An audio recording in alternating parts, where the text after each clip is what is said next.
प्रिय भावकों, जय श्री कृष्ण। देखिए, प्रत्येक वर्ष में 2 महीने ऐसे होते हैं जिनमें शुभ काम करना, कोई मुहूर्त करना, प्राण प्रतिष्ठा करना, गाड़ी लेना, विवाह नहीं होना, ये कार्य नहीं होते हैं 2 महीने में। तो ये 2 महीने कौन कौन से हैं बता दूं मैं आपको।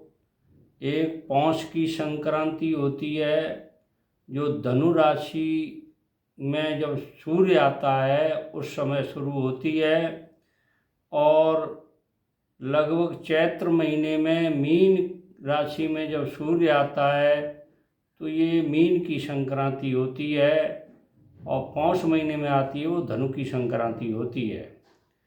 इन दोनों संक्रांतियों को मलमास भी कहते हैं।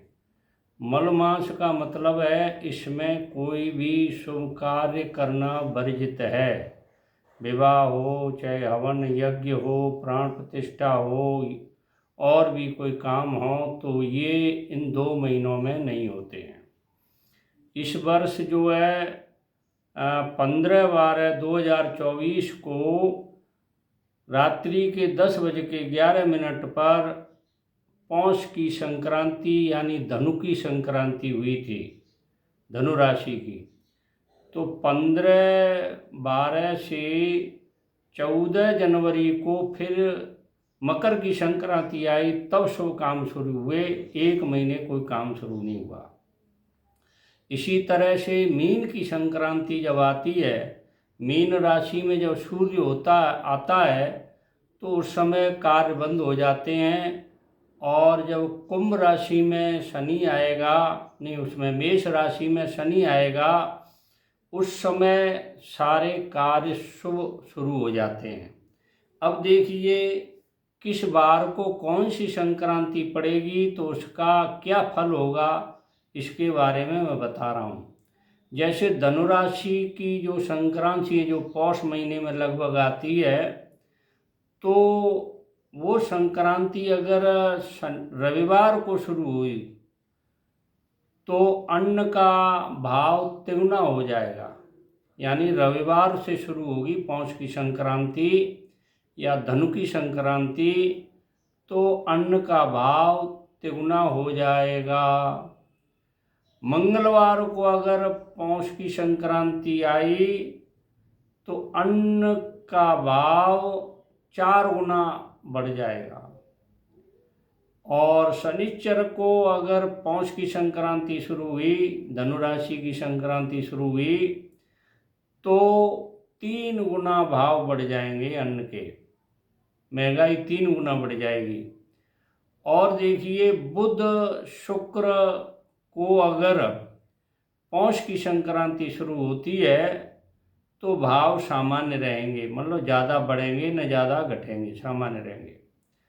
और गुरुवार और सोमवार को अगर पौष की संक्रांति शुरू होती है तो भाव अन्न के आधा हो जाएंगे, महंगाई आधी हो जाएगी। ये पौष की संक्रांति का फल है। अब देखिए मीन की संक्रांति आएगी, चैत्र महीने में आती है, तो मीन की संक्रांति जिस दिन शुरू होगी, पूरे जैसे मान लो रविवार को अगर मीन की संक्रांति शुरू हुई, अभी जो मीन की संक्रांति चल रही है, मणमास चल रहा है, होली के वाले दिन से, यानी 13 तारीख को होली दहन हुआ था, ये 14 को लगी है, ठीक है था। तो देखिए अगर रविवार को मीन की संक्रांति लगेगी तो पूरे वर्ष हवा चलेगी, जोरदार हवा चलेगी पूरे साल तक। अगर मंगलवार को मीन की संक्रांति लगेगी तो पशु हानि होगी, पशुओं को पीड़ा होगी, पशुओं में रोग होगा। जैसे पिछले साल गायों में रोग हुआ चेचक का, इसी तरह से ये संक्रांति का फल होता है। और देखिए अगर शनिवार को मीन की संक्रांति शुरू होती है तो अकाल पड़ता है, वर्षा नहीं होती। यदि वर्षा उस दिन हो जाए जिस दिन शनिवार को संक्रांति शुरू हुई है, उस दिन शनिवार को वर्षा भी हो जाए तो आंधी आएगी, वृक्ष गिरेंगे, प्रजा दुखी होगी और झूठ का बोलबाला हो जाएगा, हिंसा होगी और कामुकता बढ़ेगी। यानी ये काम, मीन की संक्रांति अगर शनिवार को शुरू होती है और उस दिन वर्षा होती है तो ये काम आपके शुरू होंगे। यानी वृक्ष गिरेंगे, प्रजा दुखी रहेगी, मिथ्या झूठ का बोलबाला हो जाएगा, हिंसा होगी और कामुकता बढ़ेगी लोगों में।